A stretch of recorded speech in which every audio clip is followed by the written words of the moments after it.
அக்ஷய திருதியைக்கு தங்கமயில்ல தங்கம் வாங்குறது ஐதீகம் மட்டும் இல்ல, தெய்வீகமும் கூட. அக்ஷய திருதியை நன்னாள் ஏப்ரல் 19 மற்றும் 20. தங்கமயில் ஜுவல்லரி. வெளியூர் பயணமா? ரிசர்வேஷன் கிடைக்கலையா? படிக்கட்டு ஏறி இறங்க ரொம்ப சிரமமா இருக்கா? டிராப் டாக்ஸி புக் பண்ணுங்க. ஒரு வழி கட்டணம் மட்டுமே. டிராப் டாக்ஸி, எங்கும் எப்போதும். எஸ், வீடு, ஸ்கூல்ஸ், ஹோட்டல்ஸ், ஸ்டோர் ரூம், இங்கெல்லாம் பார்ட்டிஷன் வால் கட்டணும்னாலும் இப்போ பில்டிங் போனஸோட first choice Renocon Rapid Wall Panels. ஆனால் அவர் காப்பி பண்ணுறாருங்கிற மட்டும் தான் நான் சொல்ல முடியும். அவர் தீய சக்தி அப்படிங்கிறதுக்கு வேற ஒரு நாங்கள் தான் தூய சக்தி, அவங்க தீய சக்தின்றார்.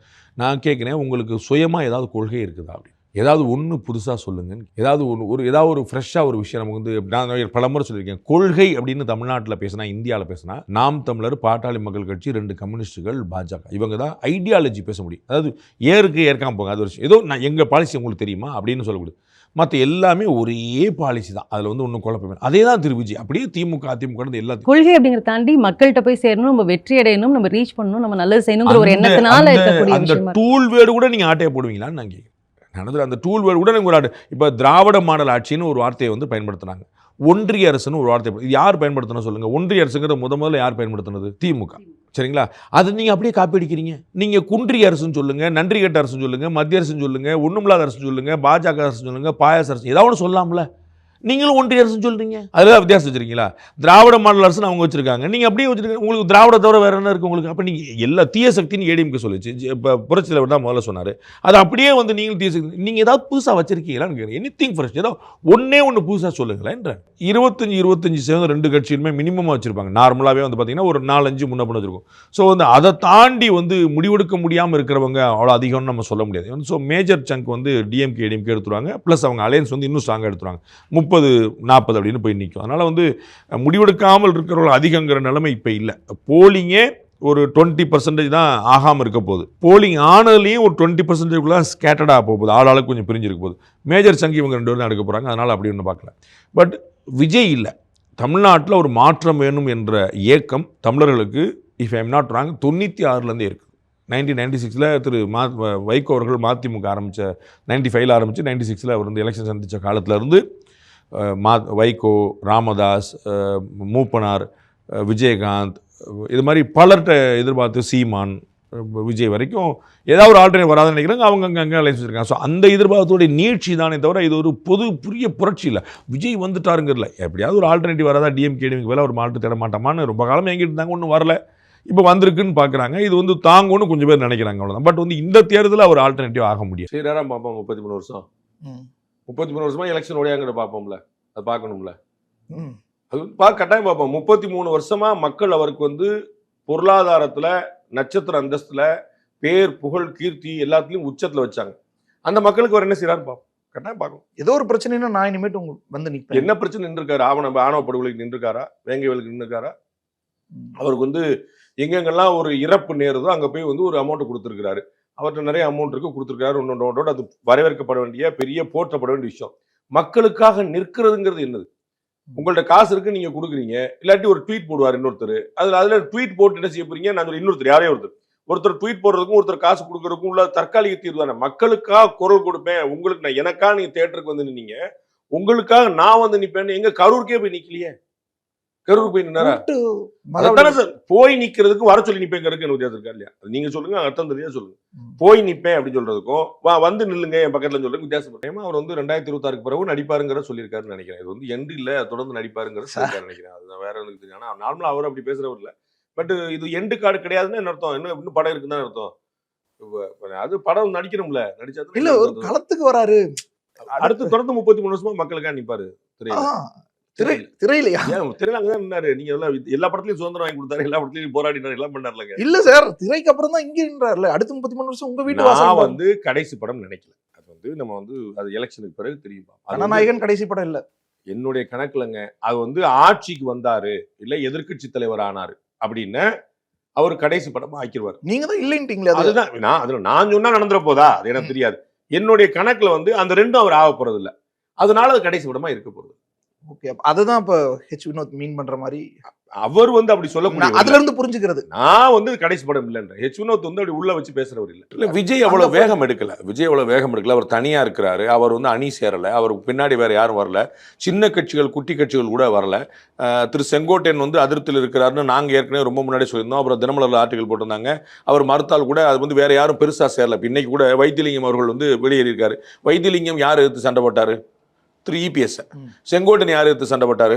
திரு இபிஎஸ். அப்ப வைத்திலிங்கத்தோட சாய்ஸா ஏன் தாவேக்கா இல்ல? வைத்திலிங்கம் ஏன் திமுக முன்னிலையில அதான் சொல்ல நாளைக்கு தாவேக்கா தானே ஆட்சியை பிடிக்க போகுது. தாவேக்கா தானே திரு விஜய் தானே முதலமைச்சர். அவ்வளவு பெரிய அப்படின்னா போயிருக்கணும்ல. அப்ப திரு செங்கோட்டையன் அவர்கள் சரியான முடிவு எடுத்திருக்கிறாருங்கிற கேள்வி இங்கே தான் வருது. செங்கோட்டையன் அவர்கள் நிறைய பேர் நான் ஆள் சேர்க்க போறேன்னு சொன்னாரு. அப்ப இங்கேருந்து வெளியே போறாங்க. ஏன்னா எங்க சேர்றாங்கன்னு நீங்க பார்க்கணும்ல. அதான உங்களுக்கு கணக்கு. செங்கோட்டையன் இன்னும் சீனியர்ல சார். ஆமாங்க அவர் தாங்க சீனியர். அவர் வந்து சீனியர்னால இன்னும் 4 பேர் இங்க கொண்டு வந்திருக்கணும்லன்றேன். தாவேக்கா கொண்டு வந்திருக்கணும்ன்றேன். உங்களுக்கு புரியுங்களா? வைத்திலிங்கம் அங்க கூட்டு வந்திருக்கலாம்ல. வைத்திலிங்கம் ஏன் அவர் தேர்வா எடுக்கலன்னு நான் கேட்கிறேன். விஜய் அவர்கள் தாவேக்கால அந்த அளவுக்கு ஈடுபடல. நம்ம வந்து ஒரு நான் ஏற்கனவே சொன்ன மாதிரி அவர் வாக்குகளை நன்றாக பிரிப்பார். பெரிய அளவு வாக்குகளை வாங்குவார். நோ டவுட், அது கிளியர். ஆனா எதிர்கட்சி தலைவராகவோ முதலமைச்சராகவோ வர வாய்ப்பு இல்லை. அப்ப அந்த இடத்துல போது எம்எல்ஏக்கள் கிடைக்காத போது நம்ம அங்க போய் என்ன செய்ய முடியும்? இதுதான் உங்களுக்கு தேவை இருக்கு. ஜெயிச்சா அமைச்சர்னு ஜெயிச்சா அது கரெக்டான பாயிண்ட். ஜெயிச்சா அமைச்சர் தான், ஜெயிச்சா முதலமைச்சர் தான். ஜெயிச்சா இப்ப இல்ல. நான் சொன்ன அவர் வந்து தாவேக்காவுக்கு எதிர்காலம் இல்ல, தாவேக்கா ஒண்ணுமில்லாம போயிடும், தாவேக்கா அதெல்லாம் நான் சொல்லல. தாவேக்கா 2026 ஜெயிக்காதுன்னு சொல்லி இவ்வளவுதான். நான் ரொம்ப லிமிட்டடா ரொம்ப கரெக்டா டிப்ளமேட்டிக்கா பெர்ஃபெக்டா பேசுறேன். நான் வந்து தாவேக்காங்கலாம் ஒரு கட்சியாங்க நான் ஒரு நாளும் சொன்னதில்லை. தாவேக்கா பெருமளவு ஓட்டு எடுக்குன்னு இன்னைக்கு வரைக்கும் சொல்லிட்டு இருக்கேன். டே ஒன்னு சொல்லிட்டு இருக்கேன். நான் வந்து மாத்தியும் பேசுறேன். 2026 கிடையாது உண்மைதானங்க. நடிகர்கள் கலைஞர்கள் மக்கள் பார்ப்பாங்க. அதுல எந்த குழப்பமும் இல்லை. பிற மொழி படங்களை பார்க்குறாங்களே, தமிழ் மொழி படங்கள் மட்டுமா பார்க்குறாங்க. அப்ப கலைஞர்களை கலைஞராக உற்சாகப்படுத்தக்கூடியதை அது மக்கள் வந்து தங்களுடைய அரசியலுக்கு கொடுத்த அங்கீகாரம் பார்க்கக்கூடாது. இது வந்து ஒரு ஏமாற்று முயற்சி. எனக்கு நான் கலைஞராக ஒரு அங்கீகாரம் கொடுத்துருக்காங்க, ஒரு தலைவராக அங்கீகாரம் கொடுத்துருக்காங்க, இனிமே தான் தெரியும். ஸோ கலைஞராக கொடுத்த அங்கீகாரத்தை தலைவராக கொடுத்த அங்கீகாரங்க மாதிரி ஒரு வந்து ஒரு திசை திருப்ப முயற்சி பண்ணக்கூடாது. அவர் ஒரு நல்ல என்டர்டெய்னர், நல்ல நடிகர், பிரமாதமாக என்டர்டைன், நல்லா டான்ஸ் ஆடுவார், நல்லா பாட்டு பாடுவார், நல்லா எல்லாரும் என்டர்டைன் பண்ணுவார். படத்தில் வந்து நல்ல அருமையான மசாலா இருக்கும். அதெல்லாம் சூப்பராக இருந்துச்சு, செம ஹிட்டாக இருந்துச்சு, மக்கள் வந்து ஹிட் கொடுத்தாங்க. Super, no doubt. ஆனால் அரசியல் தலைவராக நீங்கள் இப்போ தான் வந்திருக்கீங்க. இது வரைக்கும் ஒரு இடைத்தேர்தல் கூட சந்திக்கல. நீங்கள் வரும்போது பாராளுமன்ற தேர்தல் கிடந்துச்சு, நீங்கள் வந்தபோது சட்டமன்றத்தில் வரப்போகுது, நீங்கள் வரும்போது இடைத்தேர்தல் வந்துச்சு, நீங்கள் எதில் கலந்துக்கிட்டீங்க? அப்ப மக்கள் ஆதரவு எங்களுக்கு இருக்கு நீங்க எப்படி சொல்றீங்க? அப்ப இனிமே தான் நீங்க ப்ரூவ் பண்ணணும். ஏற்கனவே நிரூபிக்கப்பட்ட கட்சிகள் இருக்கிறாங்க, நீங்க இனிமே தான் நிரூபிக்கப்படணும். அப்ப நான் வந்து அண்டி பழைக்கல அடிமை பண்ணலாம், அதெல்லாம் ஓகே தான், சூப்பர். கூட்டணி வரல அப்படின்னா கூட்டணியே வர வேண்டாம்னு சொன்னவர் திரு சீமான். நீங்க கூட்டணி வேணும்னு சொன்னவர். இப்ப யாரும் வரலன்னு நான் அடிமை இல்லை, நான் அண்டி பழைக்க வரல, நான் வந்து அதுக்காக வரல இதுக்காக வரலன்னு சொல்றீங்க. கூட்டணி வாங்கன்னு எல்லாருக்குமே தெரியும். திரு சீமானுடைய நாம் தமிழர் கட்சியை கூட்டணிக்கு வேணும்னு சொல்லி எல்லா கட்சியும் அழைத்தான். அழைக்காத கட்சிகள் கிடையாது. பாஜக முயற்சி பண்ணுச்சு, அதிமுக முயற்சி பண்ணுச்சு, எல்லா கட்சியும் முயற்சி பண்ணாங்க. அப்ப எனக்கு வேண்டாங்க, சரி வராதுங்க, நான் தனியா நிற்பேங்க, எனக்கு வந்து பரவாயில்ல ஓட்டு கிடைச்சாலும் பரவாயில்ல, ஓட்டு கிடைக்காத பரவாயில்ல, தனியா நிற்பேன்னு சொன்னவர் திரு சீமான். அப்ப வந்து கூட்டணி வேணும்னு சொன்னவர் யாரு? திரு விஜய். கூட்டணி ஆட்சி அமைப்பேன்னு சொல்லி சொன்னவர் திரு விஜய். அப்ப இப்ப வந்து யாருமே வரலன்னு நான் அடிமையாக வரல. அப்ப நீங்க கூட்டணி வச்சிருந்தீங்கன்னா, காங்கிரஸ் கட்சி கூட்டணிக்கு வந்திருந்ததுன்னா, அப்ப நீங்க வச்சுக்கீங்க, அப்ப காங்கிரஸ் அடிமையை ஒத்துக்கிடுவாங்களா? யாராவது ஒருத்தர் கூட்டணியா இருந்தா அடிமையா? அப்போ வந்து நான் அடிமையாக வரல. இதெல்லாம் நல்ல டயலாக், நல்ல எமோஷனலாக இருக்கும், சூப்பராக இருக்கும்.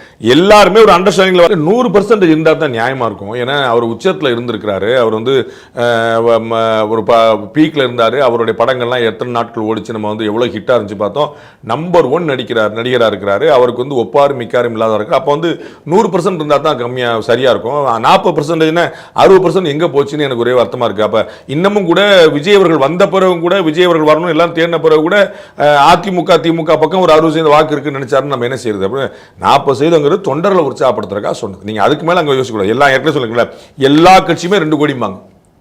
நீங்க பாமக எவ்வளவு தொண்டர்கள் இருக்காங்க கேளுங்க. 1 கோடி வன்னியர்கள் எங்களுடைய வாக்கு வங்கின்னு சொல்லுவாங்க. உங்களுக்கு புரியுங்களா?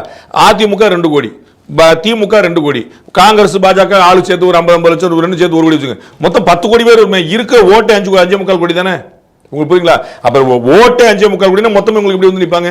அப்ப நான் வந்து 80% இருக்கிறோம், 100% இருக்கிறோம், 90% இருக்கிறோம், எவ்வளவு சொல்லிக்க வேண்டியதான். தொண்டர்களை உற்சாகப்படுத்துறதுக்கு இந்த போட்டோ இருக்குல்ல, அது மாதிரி கிரௌட பார்த்துட்டு ஹாப்பியா பண்ணுறதுக்கு எல்லாரும் அப்படியே 40% நமக்கு இருக்கா, வீட்டில் ஒரு ஓட்டு இருக்கா, சந்தோஷம் தான். வீட்டில் ஒரு ஓட்டு இருந்தால் நான் மாமான்னு சொல்ல போறோம். நாளைக்கு 40% வாக்குகளை வந்து திரு விஜய் பெற்றார்னா நம்ம வந்து அவர் பெறலன்னு சொல்ல போறோமா? 40% வாக்குகளை பெற்ற விஜயை டெபாசிட் பெருசுன்னு சொல்ல போறோமா? பெற்றாருன்னா வாங்கினாருன்னு சொல்ல போனாலும் நமக்கு என்ன கோர்ப்பு இருக்கு? ஆனா இன்னைக்கு 40% வாக்குகள் இருக்குதா? அது ஒரு கற்பனை. அது தொண்டர்களை உற்சாகப்படுத்த சொல்லக்கூடிய விஷயம். அது வந்து வீட்டில் ஒருத்தருக்கு ஒரு ஓட்டு உருவாச்சுன்னா அது வந்து ஒரு வரலாற்று புரட்சியா இருக்கும். அது நம்ம புரட்சியை வந்து இன்னைக்கு வரைக்கும் யாரும் கணிக்கல. ஒருவேளை நமக்கு தெரியாம ஏதோ அண்டர் கரண்ட் ஏதாவது ஓடுதா அப்படின்னு we have to wait and watch. அது வந்து உண்மையிலே ஒரு முக்கியமான ஒரு ட்ரை கார்னர் கண்டஸ்ட் கொடுக்கும். பட் இன்னைக்கு வரைக்கும் காங்கிரஸ் கட்சியோட ஒரு முடிவு எடுக்கல.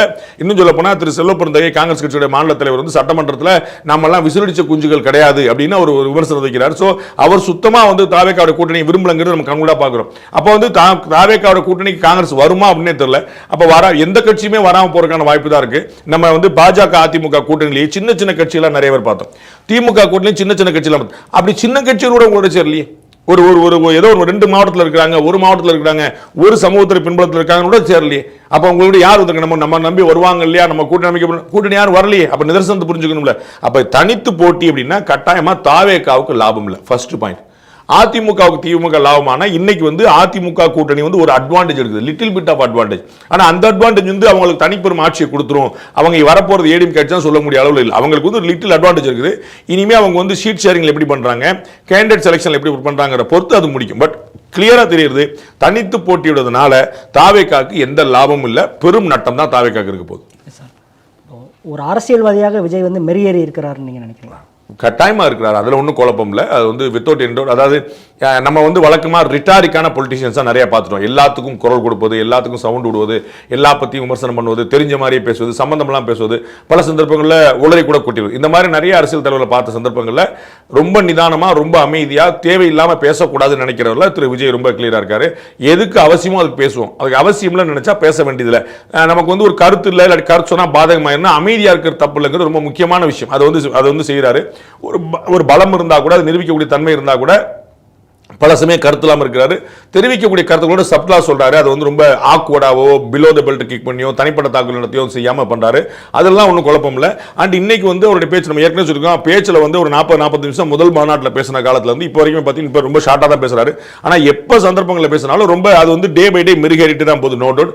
இந்த முறை அவர் வந்து ஸ்கிரிப்ட் பண்ணி வச்சிருந்தா கூட, பேப்பர்லாம் வச்சிருந்தா கூட, அதை வந்து ஒரு தனியா நம்ம வந்து எக்ஸ்டெம்பரா பேசுறோங்கிற மாதிரி தான் அந்த தோற்றம் அளிக்கிற மாதிரி தான் பேசினாரு. அது நல்ல எமோஷன் கரெக்டா டிராவல் ஆச்சு. அவங்கள்ட்ட இருந்த ஆடியன்ஸுக்கு இருந்த தொண்டர்கள்ட்ட கரெக்டா அது லேண்ட் ஆச்சு. சோ அதுல வந்து ஒரு பொலிட்டீஷியனா அவர் வந்து சரியா பிஹேவ் பண்றாருன்னு நினைக்கிறேன். நான் ஏற்கனவே பலமுறை சொன்னதா திரும்ப சொல்ல விரும்புறேன். திரு விஜய் அவர்கள் பொலிட்டிக்கலா இதுவரைக்கும் எந்த மிஸ்டேக்கும் கமிட் பண்ணல. அவருக்கு வந்து எந்த மைனஸ் பாயிண்ட்டும் இல்லை. அவர் வந்து he is not carrying any dead weight or any luggage. Congress கட்சி சேர்த்தாதான் அது லக்கேஜா வந்து நிற்கும். அந்த மாதிரி லக்கேஜ் எதுவுமே அவருக்கு இல்லாதனால அவர் வந்து ஒரு கிளியரா இருக்கிறார். அப்ப ஜீரோல இருந்து ஸ்டார்ட் பண்ணா கூட அவருக்கு வந்து வரக்கூடிய ஓட்டு எல்லாமே அட்வான்டேஜ் தான். அவர் பொலிட்டிக்கலா எந்த தப்புமே பண்ணல. அந்த பேசுறதுலயுமே ரொம்ப அபத்தமான விஷயங்கள் பேசல. அதனால வந்து ஒரு சரியா போயிட்டு இருக்காரு. மெச்சூர் ஆயிட்டு தான் இருக்கிறாருங்கிறதுல நோ டவுட். 22% சொல்லிருக்கோம், அது இல்லங்கிற நம்பரா? விஜய்க்கு நீங்கள் வாக்களிப்பீங்களா? நீங்க வந்து இன்னைக்கு தேர்தல் இருந்தா யாருக்கு வாக்களிப்பீங்கன்னு கேட்கும்போது 22% மக்கள் தாவேக்கா சொல்லியிருக்காங்க. அது கம்மியான நம்பரா? தமிழ்நாட்டு வரலாற்றுல இதுவரைக்கும் அதிமுக திமுக இல்லாத எந்த கட்சியும் பெறக்கூடிய நம்பர். அவங்க அவ்வளவு பெறுவாங்க நான் இன்னும் சொல்ல, இன்னைக்கு தேதிக்கு தான் சொல்றேன். திரும்ப இன்னைக்கு அன்னைக்கு நீ சொன்னீங்க கேட்கக்கூடாது, நல்லா ஞாபகம் வச்சுக்க. இன்னைக்கு தேதி கேட்கும்போது 22% மக்களுடைய ஆதரவுங்கிறது இதுவரைக்கும் ஏடிஎம்கே டிஎம்கே தவிர வேற யாரும் பெற்றது கிடையாது. அப்ப அது எப்படி இல்லாத நம்பர்னு சொல்றீங்க? அது எப்படி கம்மியான நம்பர்னு சொல்றீங்க? இந்த நம்பர் கொடுத்துட்டீங்களேன்னு சொல்றீங்க. அப்ப திமுக குடும்பத்திலையும் அதிமுக குடும்பத்திலையும் விஜய் ஓட்டையை போட்டிருக்கிறாரு அப்படின்னா, திமுக குடும்பத்துல 4 பேர் இருந்திருப்பாங்க, அதுல ஒருத்தர் ஓட்டு போடுவாரு. அதனால அங்க 80%, இங்க 20%. ரொம்ப கணக்கு. அப்ப ஒட்டுமொத்த கருத்து கணிப்பான முடியுமே அங்க கிடைச்சிச்சு இல்ல சார்? அப்ப அடுத்த முதலமைச்சர் விஜய் தான் அப்படிங்கிற முடிவுக்கு நம்ம அதை வச்சு வந்துட முடியும்ல சார்? அப்படியா போட்டிருக்கு? இல்ல 22 அப்படின்றப்போ யாருமே எடுக்கல அப்படின்றப்போ நம்ம மற்ற கேள்விகள் நீங்க பாருங்க, நான் சொல்றது உள்வாங்க மாட்டேன்றீங்க. அதிமுக திமுகவை தவிர நான் சொன்னேன்னா திருப்பி ரிப்பீட் பண்ணி போட்டுங்க. சரி, யார் வாங்க? நான் தான் போட்டிருக்கேன். அங்க வந்து 35 போட்டிருக்கேன், 37 போட்டிருக்கேன், 33 போட்டிருக்கேன். டிஎம்கேக்கும் ஏடிஎம்கேக்கும். அப்புறம் எப்படி நான் விஜய் தான் முதலமைச்சர் சொல்லுவேன்? விஜய் முதலமைச்சர் நான் என்னைக்கு சொல்லியிருக்கேன்? நீங்க கட்சி ஆரம்பிச்சனால என்னைக்கு சொல்லியிருக்கேன் பாருங்க சார். முந்தானே சொன்னீங்க, இன்னைக்கு மாத்தி பேசுறீங்களா எனக்கு கேளுங்க, என்னைக்கு சொல்லியிருக்கேன்? அப்ப எப்படி அந்த கேள்வி வைக்கிறீங்க நீங்க? அதே கேள்வி நீங்க 22% எந்த கேள்வி எடுக்கிறீங்க? அந்த கேள்வியில பாருங்க, நீங்க டிஎம்கே என்ன போட்டிருக்கு, ஏடிஎம்கே என்ன போட்டிருக்கு. அப்புறம் எப்படி விஜய் முதலமைச்சர் ஆவார்? எம்ஜிஆர் அவர்கள் கட்சி ஆரம்பித்த பிறகு திண்டுக்கல் இடைத்தேர்தலில் போட்டியிட்டார், வென்றார். கோயம்புத்தூர் இடைத்தேர்தலில் போட்டியிட்டார், வென்றார். புதுச்சேரி சட்டமன்ற தேர்தலில் போட்டிட்டார், வென்றார். அப்ப 1977 ஏடிஎம்கே ஆட்சிக்கு வரும் அப்படின்னு எம்ஜிஆர் சொன்னபோது நம்புனாங்க. ஏன்னா 2 பை எலெக்ஷன்ல நின்றுருக்காரு, ஒரு ஸ்டேட் எலெக்ஷனை பிடிச்சிட்டாரு, அப்போ இங்கே தமிழ்நாட்டுக்கு வர்றாருன்னா அப்போ அடிச்சுடுவாருன்னு நம்பிக்கை வச்சு. திரு விஜய் அவர்கள் எந்த பை எலெக்ஷனில் போட்டிட்டார்? சீமான் அவர்கள் எனக்கு வந்து 10% ஓட்டு இருக்குன்னு சொன்னார்னு வச்சுங்க, அதை நம்பலாம். ஏன் 1.5, 3, 5, 7 வாங்கி வச்சிருக்க, இன்னும் 2 கூடுனாலும் கொடுப்பா, அதில் ஒன்றும் ஆச்சரியப்படுறது. 2 கூடலாம் குறைய நினைக்கலாம். ஆனால் 7.5 10 மாறும், எங்களுக்கு தொடர்ந்து இன்னும் கிராஃப் ஏறும்னா நம்புவாங்க. ஆனால் எந்த தேர்தலையுமே போட்டிடாமல் எனக்கு 30ன்னா அது யார் நம்புவா? ஒன்று. இந்த நம்பரை இது வரைக்கும் தமிழ்நாட்டில் இந்தியாவில் நடத்தின எந்த சர்வேவும் சொன்னதில்லை.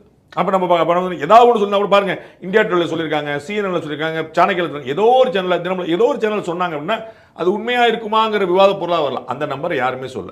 அப்போ இது ஏடிஎம்கே எப்படி 210ன்னு அவர்கள் தொண்டர்களுக்காக சொன்னதோ, திமுக எப்படி 200ன்னு அவர்களுடைய கட்சிக்காரங்களுக்காக சொன்னதோ, அதுபோல தங்களுடைய கட்சிக்காரங்க கான்ஃபிடண்டா இருங்க அப்படின்றார்ல, அந்த கான்ஃபிடண்டா இருங்க, மனம் தளர்ந்துடக்கூடாது அப்படிங்கிறதுக்காக அவங்க சொன்ன விஷயம். அது உண்மை இல்லைன்னு திமுகவுக்கும் தெரியும் 200 வராதுன்னு, ஏடிஎம்கேக்கும் தெரியும் 210 வராதுன்னு, இவருக்கும் தெரியும் 30 வராது. அண்ணா பெயரை குறிப்பிடுகிறார், புரிந்து கொள்கிறோம், திமுக ஆரம்பிச்சார். எம்ஜிஆர் பெயரை குறிப்பிடுகிறார், புரிந்து கொள்கிறோம், அதிமுக ஆரம்பிச்சார். ஜெயலலிதா பேர் எப்படி குறிப்பிட்டீங்க? வளர்த்தவர்கள் அதுல சொல்றாரு. ஜெயலலிதா கருணாநிதி வளர்க்கலையா? அவருடைய பேரை மென்ஷன் பண்ணல. அதான் நீ வளர்த்தவர்கள், நீங்க வந்து கட்சி என்னைய மாதிரி கட்சி ஆரம்பிச்சீங்களான்னு கேட்கிறார்.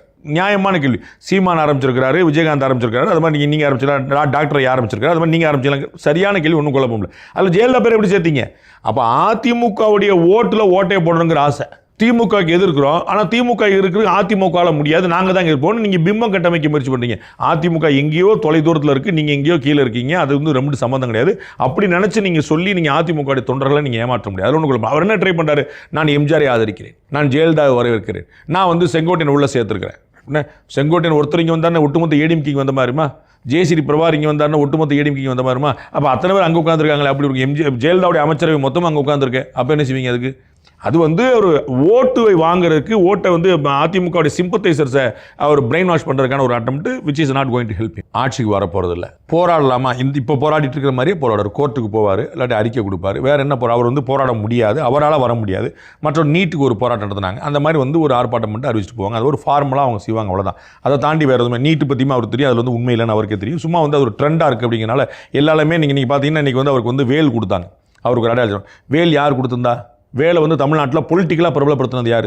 பாஜக. அதை பாஜக செய்த போது மதவாதத்தை தூண்டுகிறாங்க. திமுக தலைவர் உட்பட அத்தனை பேருமே இந்த வேல் வாங்கிட்டாங்க. அப்போ பாஜக மதவாத தூண்டு, நீங்கள் இதுக்கெல்லாம் வேல் வாங்கினீங்க, இவர் வேல் தான் வாங்கி வச்சிருக்காரு. அதான் சொல்கிறார். அடுத்து வந்து செங்கோல் கொடுத்தாங்க. செங்கோல் வந்து இப்போ வந்துச்சு. செங்கோல் வந்து என்னென்ன இஃப் ஐம் நாட் ராங் 80களில் மதுரையில் தமிழ்ச்சங்க மாநாடுக்கு பிறகு ஜெயலலிதா அவர்கள் எம்ஜிஆர் கொடுத்த பிறகு செங்கோல் சீன்லேயே வரல. பாரத பிரதமர் நரேந்திர மோடி மக்களவையில் தூக்கி சபாநாயகர் இருக்கைக்கு முன்னாடி செங்கோல் வைப்பேன்னு சொன்ன பிறகு தான் செங்கோலுங்கிற ஒரு கான்செப்ட் எந்திரிச்சு வந்து அப்படியே அப்படின்னு எந்திரிச்சு நிற்கிறாங்க. அப்போ இன்றைக்கி செங்கோல் கொடுக்குறாங்க. அப்போ நான் திரும்ப சொல்கிறேன், தாவேக்காவோ திரு விஜயவோ புதுசாக ஒன்று இனிஷியேட் பண்ணியிருக்காங்களான்னு கேட்குறேன். பிஜேபி வேல் கொடுத்தா நானும் வேல் கொடுப்பேன், பிஜேபி செங்கோல் கொடுத்தா நானும் செங்கோல் கொடுப்பேன். அந்த சாட்டையும் வந்து நானானேட்டால் பாட்டில் எம்ஜிஆர் புரட்சியில் செய்கிறது தான். எங்கள் வீட்டு படத்தில் வந்து எம்ஜிஆர் சொன்னதான் அதே சாட்டை அதே தோரணை நம்ம ஜனநாயகம் படத்துடைய டீசர் மாதிரி 2-3 பிக்சர்ஸ் சொல்லிட்டாங்க முதல்ல. அதில் அப்படியே அதே மாதிரி ஒரு கலர் சட்டை, அதே மாதிரி ஒரு கலர் பேண்ட் போட்டு விஜய் வந்து சாட்டை வச்சிருப்பார். அப்படியே காப்பி. எம்ஜிஆர் வந்து திராவிட முன்னேற்ற கழகம் ஒரு கட்சியில் இருந்தவர். சட்டமன்ற தேர்தலில் போட்டிட்டு பரங்கிமலையில் எம்எல்ஏவாக வென்றவர். திமுகவுடைய டாப் மோஸ்ட் பொசிஷனாக இருக்கக்கூடிய பொருளாளருங்கிற போஸ்ட்டில் இருந்தவர். அவருக்கு வந்து நீண்ட நெடிய அரசியல் அனுபவம் இருக்குது. ப்ராக்டிக்கலான தேர்தல் அரசியல் அவருக்கு தெரியும். இது எதையுமே பார்க்காதவர் திரு விஜய். அவர் வந்து எம்ஜிஆர் வந்து திண்டுக்கல் பை எலெக்ஷனில் ஜெயிச்சார், கோயம்புத்தூர் பை எலெக்ஷனில் ஜெயிச்சார், புதுச்சேரி சட்டமன்றத்தில் மொத்தமாக ஆட்சி பிடிச்சார். அதுக்கப்புறம் தான் தமிழ்நாட்டில் ஆட்சி பிடிச்சார். இவ்வளோ பெரிய ட்ராக் ரெக்கார்டு பிறகு தமிழ்நாடு ஆட்சி பிடிச்சார். எம்ஜிஆர் 72 கட்சி ஆரம்பிச்சார், 77 ஆட்சி பிடிச்சாருங்கிற கிடையாது. அந்த 5 வருஷத்தில் இவ்வளோ நடந்துச்சு. ஏதாவது இடைத்தேர்தலில் தாவேக்கா போட்டிடுச்சா? இடைத்தேர்தல் நடக்கலையா?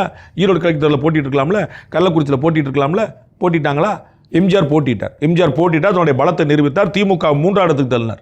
அப்போ அவர் ஜெயிப்பாருங்கிற நம்பிக்கை. நீங்கள் போட்டிட்டீங்களா? போட்டிட்டு தான் 3ஆம் இடத்துக்கு தள்ளி இருப்பீங்களா திமுகவை? அப்போ அவர் வந்து எம்ஜிஆர் வந்து டைம் டெஸ்டட் பொலிட்டிஷியன். நீங்கள் வந்து இனிமேல் தான் உங்களை டெஸ்டே பண்ணணும். நான் காமராஜரை போன்ற ஒரு ஆட்சி கொடுப்பேன்னு சொல்கிறாரு. பெரிய வார்த்தைகளை சொல்கிறாரு. அதனால் நான் எதுவும் கமெண்ட் பண்ண விரும்பல. காமராஜரும் அண்ணாவும் இப்படிப்பட்ட கனவுகளோடு இருந்தார்கள், எப்படிப்பட்ட மக்கள் உழைப்போடு இருந்தார்கள், எப்படிப்பட்ட எளிய வாழ்க்கையை வாழ்ந்தார்கள்னு எல்லாருக்கும் தெரியும்.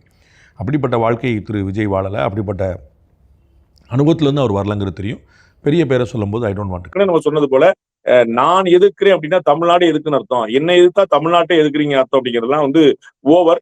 அது வந்து பட் ஓகே, சினிமாட்டிக்கா டிராமாட்டிக்கா அவங்க எல்லாம் செய்யக்கூடியதான். அவங்க வந்து என் நெஞ்சில் குடியிருக்கும் அப்படின்னு சொன்னோடனே அது வந்து 8 கோடி தமிழர்களுக்கும் போய் சேரும், 5 கோடி 67 லட்சம் வாக்காளர்களுக்கும் போய் சேர்ந்துரும் அப்படிங்கிற நினைக்கிற மாதிரியான விஷயங்கள்லாம் அது ஒரு ஆசை தான். அப்படிதான் அவங்க ட்ரை பண்ணும். ஒரு கட்சி தலைவரா அவங்க வந்து அப்படி ட்ரை பண்றது வந்து நம்ம வந்து தப்பு சொல்றதுக்கு இல்ல, உண்மை இல்லை, அது இல்லைங்கிறது நான் ஏற்கனவே சொன்ன போல திரு ஜான் ஆரோக்கியசாமிக்கு தெரியும், திரு விஜய்க்கு தெரியும், திரு ஆனந்துக்கு தெரியும், திரு ஆதவ் அர்ஜுனாவுக்கு தெரியும், நிர்மல்குமார் தெரியும், ராஜ்மோகன் தெரியும், அங்க இருக்கக்கூடிய அத்தனை அண்ணன் செங்கோட்டையனுக்கு நிச்சயமாக தெரியும், அத்தனை பெருமக்களுக்கு தெரியும். தட்ட பாக்கெட்ல வந்து ஜெயலலிதா படத்தை எடுத்துட்டு விஜய் படத்தை மாத்தினாப்ல அவங்க வந்து ஒரு எலெக்ஷன்ல வந்து முதலமைச்சர் ஆயிடுவாங்க. இந்த எலெக்ஷனை பொறுத்த அளவுக்கு இல்லைங்கன்னு புரியும். அவர் வந்து ரொம்ப தெளிவா நான் சொன்ன எந்தெந்த ஸ்ட்ராட்டஜி எல்லாம் நல்லா இருக்குதோ அதை பூரா பயன்படுத்துறது திரு விஜய் அவருடைய வழக்கமா இருக்கு. அவங்களுக்கு பின்னாடி அப்படிதான் சொல்லி தராங்க. அது வந்து ஒரு நல்ல ஐடியாவா தெரியல. என்னை சொன்னால் தமிழகத்தை சொல்வது போல அப்படிங்கிறதும் எனக்கும் ஸ்டாலின் சாருக்கும் தான் போட்டிங்கிறதெல்லாம் வந்து பாத்தீங்கன்னா அவங்க எல்லாம் நகைச்சுவை. எல்லாருக்குமே தெரியும் திமுக வர்சஸ் அதிமுக தான், என்டிஏ வர்சஸ் இந்தி தான். அது வந்து அவங்களுக்கு எல்லாருக்குமே தெரிஞ்ச விஷயம். அந்த 2 அலைன்ஸ் தான் ஸ்ட்ராங்கா இருக்கு. நான் ஏற்கனவே பலமுறை சொன்னது போல திரு விஜய் அவர்கள் தன்னுடைய வாக்கை தக்க வைத்துக் கொண்டால், அதாவது 20% வரைக்கும் வரும்னு நினைக்கிறாங்க. நம்மளும் அந்த கருத்து கணிப்புல சொல்லியிருக்கிறோம். அந்த அளவுக்கு வாக்கை தக்க வைத்துக் கொண்டாலே பெரிய விஷயங்களால தான் இருக்குது. நகர்ப்புறங்கள்ல சில இடங்கள் நல்லா இருக்கு, பட்டியலினத்தவர் மத்தியில நல்லா இருக்கு, சிறுபான்மையினர் மத்தியில நல்லா இருக்கு, இந்த மாதிரிலாம் நல்லா இருக்குது. அதெல்லாம் சேர்ந்துதான் இந்த 15 இருந்து 20 நம்ம புரிஞ்சுக்கணுமே தவிர பட்டியலத்துல இருந்து ஒரு 5, சிறுபான்மையில இருந்து ஒரு 5, அதுலயே கிறிஸ்தவத்துல இருந்து ஒரு 5, நகர்ப்புறத்துல இருந்து 5, மொத்தம் 30-40 வருதுப்பா அப்படின்னு சொல்லி சொல்ற மாதிரி அந்த மாதிரி சமாச்சாரம். அவர்களே 30 வந்துட்டோம் 30 தான் சொல்லிட்டு இருக்காங்க. 40 வரைக்கும் போக வேண்டிய தேவை இருக்குது. அப்படின்னா தான் ஒரு கட்சி வர முடியும். ஆனா வந்து 20 தாண்டல, 20க்கு கீழே தான் 15 to 20 இருக்குன்னு தெரியும். பட் வந்து அந்த நம்பிக்கையை மேலெடுப்பதற்காக வந்து அதிமுக போன்ற பெரிய கட்சிகளை, என்டிஏ போன்ற ஒரு மாபெரும் கூட்டணியை வந்து அதெல்லாம் இடையில சும்மா அந்த காமெடியா வந்து இடையில சிலர் விளையாண்டுட்டு போறாங்க அப்படிங்கிற மாதிரி துச்சமா சேவ் பண்றது வந்து ஹீரோ அண்ணன் வந்து சிங்கிளா இருந்துட்டு 15 பேர் அடிப்பாரு அப்படிங்கிற மாதிரி சினிமாவுக்கு உதவலாம். இங்க சிங்கிளா வந்து அடிக்க முடியாது, அடிதான் வாங்க வேண்டியிருக்கும் எலெக்ஷன்ல அப்படிங்கிறது திரு விஜய்க்கும் தெரியும். சென்சிபிளாலாம் எதுவும் பெருசா பேசுற மாதிரி நான் பார்க்கல. அவருடைய தொண்டர்களுக்கு ரசிகர்களுக்கு என்ன செய்யணுமோ சொல்லியிருந்தாரு. வந்து குட்டிக்க சொன்னாரு, ஏதோ ஜல்லிக்கட்டு காளையை ஒரு சின்ன பையன் அடக்கினாரு, பேண்ட் உள்ள கையை விட்டு ஸ்டைலா வந்தான் அப்படின்னாரு. 2 புல்லுக்கட்டு எடுத்தாரு. புல்லுக்கட்டு எப்படி பேண்ட் பாக்கெட்ல வச்சிருக்க முடியும்னு எனக்கு தெரியவே இல்லை. ஒரு சின்ன பையன் ஜல்லிக்கட்டு காலை புல்ல காட்டினா ஜல்லிக்கட்டு காலை பின்னா வந்துச்சு. அவர் ஜல்லிக்கட்டு பார்த்தாரா போனாரா வச்சாரா அவருக்கு தெரியுமா, சினிமாவில் பார்த்த மாதிரியே இருந்தாரா, நிதர்சனத்தில் ஏதாவது பார்த்துருக்காரான்னு எனக்கு தெரியல. அது வந்து ஒரு ஜாலியான ஒரு லாஜிக் இல்லாத ஒரு கதையாக இருந்துச்சு. நீங்கள் வந்து பார்த்தா சூப்பர் கரகோஷம் எழுப்புறதுக்கும் தொண்டர்களுக்கு உற்சாகம் கொடுக்குறதுக்கும் அது உதவுமே தவிர ப்ராக்டிக்கலாக எதுவும் இல்லை. அவர் நிறைய தேர்தல் அறிவிப்புகளை வாக்குறுதிகளை கொடுத்துருக்கிறாரு. அதெல்லாம் வந்து இப்படி பண்ணுவோம், அதெல்லாம் வந்து எல்லாருமே சொல்ல காமனான விஷயம். நான் வந்து வறுமையை ஒழிப்போம், ஊழல் இல்லாத பண்ணுவோம், பெண்களுக்கு முன்னுரிமை கொடுப்போம், பாதுகாப்பான தமிழகம். இது நான் கட்சி ஆரம்பிச்சாலும் சொல்லுவேன், நீங்க கட்சி ஆரம்பிச்சாலும் சொல்லுவீங்க. அதுல விசேஷமா என்ன இருக்கு அப்படி? 7 தலைமுறைகள் பாரம்பரியமிக்க ஒரே சித்த மருத்துவ ஸ்தாபனம் சேலம் சிவராஜ் சித்த வைத்தியசாலை. இப்பொழுது சேலம், ஈரோடு, சென்னை, ஹொசூர், திருப்பத்தூரில் தினசரி மருத்துவரை சந்திக்கலாம். தொடர்புக்கு 9842722500. இதுதான் எல்லாருமே எதிர்பார்ப்பாங்க. பாவர்ட்டி எராடிகேட் பண்ணுறதும் ஸ்கேம்ஸ் இல்லாமல் பண்ணுறவங்கிறது ஒரு பேசிக்கான விஷயம். அது எல்லாருமே சொல்லுவாங்க. அப்போ கிரிக்கெட்டில் வந்து ஸ்டம்ப் விழுந்தா போல்டு அப்படின்னு சொல்லி சொன்னால் நீங்கள் என்ன புது ரூல் கொண்டு வந்திருக்கீங்க பாஸ்? அது ஏற்கனவே இருக்கிறது தான் பாஸ். திமுக தானே சொல்லுவோம், அதிமுக தானே சொல்லுவோம், காங்கிரஸ் பாஜக எல்லாம். அப்போ எல்லோரும் சொல்லாத என்ன சொன்னீங்கிற கேள்வி இருக்குல்ல. I don't see anything new there. பாருங்க, எளிமையாக இன் பிரின்சிபல் டிவிக்கு ஒரு கூட்டம் போடுறாங்கன்னா அதுக்கு கடுமையான கெடுபிடி விதிக்கிறாங்கிறது உண்மை. அது வந்து அவர்களுடைய விக்கிரவாண்டி விசாலை முதல் மாநாட்டிலேருந்து நடந்துட்டு இருக்கு. அதில் வந்து மாற்றுக்கிறது இல்லை, எல்லா பக்கமும் பண்ணுறாங்க. புதுச்சேரியில் பண்ணாங்க, சேலத்தில் பண்ணாங்க, ஈரோட்டில் பண்ணாங்க, எல்லா இடத்துலையும் நடக்குது. கரூர் ஸ்டாம்ப் எடுக்க பிறகு அது நடக்குது, அது உண்மை. ஆனால் இவங்களும் பல சந்தர்ப்பங்களை மாறி யோசிக்கிறாங்கிறது உண்மை. ஏன்னா திரு விஜய் வந்து கிட்டத்தட்ட செல்வி ஜெயலலிதா போலவே செயல்படுறார். அதாவது நீங்கள் one way traffic, you can pass the message only when the boss replies you will get it. அப்போ நீங்கள் ஒன்று சொன்னீங்கன்னா உடனே பதில் வரும்லாம் கிடையாது. நீங்கள் வந்து தகவல் சொல்லிட்டு உட்காந்துட முடியாது. அப்படி செல்வி ஜெயலலிதா அவர்கள் காரணம் எப்படி இருந்தாங்களோ அதே மாதிரி நிலைப்பாடு தான் இப்போ இருக்கிறார், நான் கேள்விப்பட்டது. அதனால் அவர் சொன்னான்னு அவர்கிட்ட கான்வர்சேஷன் பண்ணுறதுக்கு ஆள் இல்லை. இல்லைண்ணே புதன்கிழமை வேண்டாம், நைட் வச்சுக்கிடுவோம், பகலில் வேண்டாம், 10ஆம் இப்படி யாரும் அவர் 12ஆம் தேதி 12 மணிக்கு அப்படின்னு சொல்லிட்டாருன்னா 12ஆம் தேதி 12 மணிக்கு தான். அது வந்து 1 மணி நேரம் எதுவுமே கேட்குறதுக்கு ஆளே கிடையாது. அப்படி இருக்கும்போது நிறைய சேலஞ்சஸ் இருக்குது. அதை காவல்துறை ரொம்ப சரியாக விளக்கம் கொடுத்துருக்கு. அவங்க 4900 பேர் சொன்னாங்க, அது கூடவே வந்து நின்னாங்க. அவங்க வந்து டைம் சொன்னாங்க, அதை மாற்றி பண்ணாங்க. பெர்மிஷன் இடத்துக்கு வந்து கடைசி நல்ல தேதி மாற்றினாங்க அப்படின்னு சொல்லிட்டு ஸோ தாவேக்காவும் பண்ணியிருக்குன்னு புரிஞ்சுக்கிறோம். ஆனால் தாவேக்காவுக்கு காவல்துறை வரலாறு காணாத வேறு கட்சிகளுக்கு இல்லாத கிழவிகளை கொடுக்கிறது என்பது உண்மை. 15% இன்னைக்கு அதிமுக திமுக தவிர தமிழ்நாட்டில் வச்சிருக்கக்கூடிய ஒரு கட்சி சொல்லுங்க. Not even Congress, not even BJP, no VCK, no MDMK, no DMDK, no PMK, nobody. அப்ப other than ADMK, DMK 2 பேருக்கு அடுத்து அதிகமான ஒரு சீட் வச்சிருக்காரு. என்ன ஓட்டு வச்சிருக்காங்க? 15% நீங்க சொல்றீங்க. நான் வந்து தாவேக்கா ஜெயிக்குன்னு ஒரு நாள் சொன்னவே கிடையாது. இதுக்கு கூடுமே தவிர குறையாது நான் நினைக்கிறேன். அப்ப 15 காங்கிரஸுக்கு வச்சுக்கோங்க. Worst performance 5 worst. இந்த ரெண்டு சேர்ந்தா வரக்கூடிய காம்ப்ளிமெண்டரி ஓட்டு. உங்களுக்கு புரியுங்களா? ஏற்கனவே விஜய்க்கு ஓட்டு போட போறேன்னு சொல்றவங்க, ஏற்கனவே காங்கிரஸ் நான் உயிரே போனாலும் காங்கிரஸ்காரன் அப்படின்னு சொல்லிட்டு நான் இப்போ ஓட்டு போற குரூப், இந்த ரெண்டு சேர்ந்து ஏப்பா காங்கிரஸ் இது ஒரு அலையன்ஸ் ஃபார்ம் ஆயிடுச்சு, இவங்க ஜெயிச்சாலும் ஜெயிச்சுருவாங்கப்பா அப்படின்னு நினைக்கிற பர்செப்ஷனல் ஓட்டு. அப்ப 20+ வந்து நிற்கும் போது ஒரு ஃபர்ஸ்ட் எலெக்ஷன்ல இதோட ஸ்ட்ராங் பர்சன்ஸ் யார் கொடுத்துருக்க முடியும்? அப்போ வந்து யூ cannot underestimate தாவேகா. இதான் அவர் சொன்ன statement. I completely buy with that. அது வந்து யூ cannot underestimate. யாருமே வராட்டாலும் 15% ஓட்டு வாங்க போறாரு. சீட்டு வாங்குறாரா இல்லையா? விஜயகாந்த் வாங்காத ஓட்டு முதல் தேர்தல்ல other than MGR nobody took that vote. MDMK வந்து யாருமே வாங்கினதில்ல, முதல் தேர்தல் வாங்கினது. தேமுதிக வாங்கினதில்ல. விஜயகாந்த் வருவான்னு சொல்லி நான் ஏற்கனவே பல முறை சொல்லியிருக்கேன். விஜயகாந்தை தாண்டி விட்டார். எம்ஜிஆர் ஆக போறாரா இல்லையாங்கிறதான் கேள்வி நான் சொல்லியிருக்கேன். அண்ணாமலையா விஜயா சீமானாங்கிறது இல்ல மேட்டர். அண்ணாமலைக்காக விழுகிற ஓட்டோ, சீமானுக்காக விழுகிற ஓட்டோ, விஜய்க்காக விழுகிற ஓட்டோ கிடையாது. 2 பேருக்கு வேண்டாம், எங்களுக்கு வேற யாராவது சொல்லுங்க. அந்த இடத்துல வந்து விஜய் நிற்கும் போது அது வந்து இன்னைக்கு எந்த கருத்து கணிப்பும் 15% கீழே சொல்ல. ஒர்ஸ்டா இருக்கக்கூடியவங்க கூட பாருங்க, அவங்க நகரத்துல பண்றாங்க, அங்க பண்றாங்கன்னு எங்கெங்க பூம் பண்ணுவாங்க நிறைய இடங்கள்ல பேசுறாங்களே தவிர, இன்னும் அதிகமான ஹைப் கொடுக்குற நிறைய விஷயங்கள் இருக்குதே தவிர குறைத்து மதிப்பிடக்கூடிய ஆட்கள் இல்லை. அப்போ வந்து தாவேகாக்கு அடித்திருப்பது லக் இல்ல, தாவேகாவுடைய வாய்ப்பை மற்றவர்கள் பயன்படுத்திக் கொள்கிறார்கள் இல்லையா? வந்து நல்ல ஆட்சி நடத்துவோங்கிறத தவிர எல்லா கட்சிகளுமே, நான் வந்து விஜய் மட்டுமே சொல்ல தயாரால, எல்லாருமே அதே போல தான் இருக்கிறாங்க. விஜய் வந்து அதுல இன்னும் கூட அவர் வந்து ஒரு மாற்று அரசியல் யோசிப்பார். ஏடிஎம்கே டிஎம்கே இல்லாத ஆட்சி வேணும்னு ஒருத்தர் கிளம்பினார்னா ஏடிஎம்கே டிஎம்கே மாதிரி இல்லாமல் வேற மாதிரி யோசிப்பாருன்னு பார்த்தா அவர் ஏடிஎம்கே டிஎம்கே இருக்கக்கூடிய எல்லாத்தையும் சேர்த்து மிக்சர் கிரைண்டர் மாதிரி எல்லாத்தையும் நீ இது சொன்னியா, அது நீ இது சொன்னியா, நீ சொன்ன எல்லாத்தையும் போகிறேன், தாலி தங்கம் தட்டு நீ சொன்னியா நான் அது போடுறேன், குழந்தை தொட்டில் திட்டம் நீ சொன்னியா அது நான் உள்ள போகிறேன், 2000 ரூபா நீ கொடுத்தியா நான் 2500 ரூபா கொடுக்குறேன், இப்படின்னு ஏடிஎம்கே டிஎம்கே என்னெல்லாம் சொல்லிச்சோ எல்லாத்தையும் உள்ள போட்டு ஒரு மிக்சர் கிரைண்டர் மாதிரி பண்ணிட்டு இருக்காரு. அதை தவிர வேறு எதுவும் புதுசாக நம்ம பார்க்க முடியலங்கிறது ஒரு வருத்தமான விஷயம். அவருக்கு வந்து இது ஓட்டு சேர்க்குமா அப்படின்னா அதில் தான் ஒரு பெரிய ஆறுதல் இருக்குது. நம்ம மக்களுக்கு வந்து இந்த 1000 ரூபா கொடுத்தா, 2000 கொடுத்தா, 3000 கொடுத்தா அப்படின்னா ரூபா கொடுத்தாருங்கிறக்காக யாரும் விசுவாசமாக ஓட்டு போகிறதில்ல. அந்த ரூபாயில் நம்ம ரூபா தான், அதை நம்மளோட வரி பணத்தான் கொடுக்குறாங்கன்னு தெரிஞ்சுக்கிட்டு அவங்க மக்கள் அதுக்காக யாரும் ஓட்டு போகிறதில்ல. அவங்க மனசில் நல்லவரா கெட்டவராங்கிற ஒரு பிம்பம் வருது.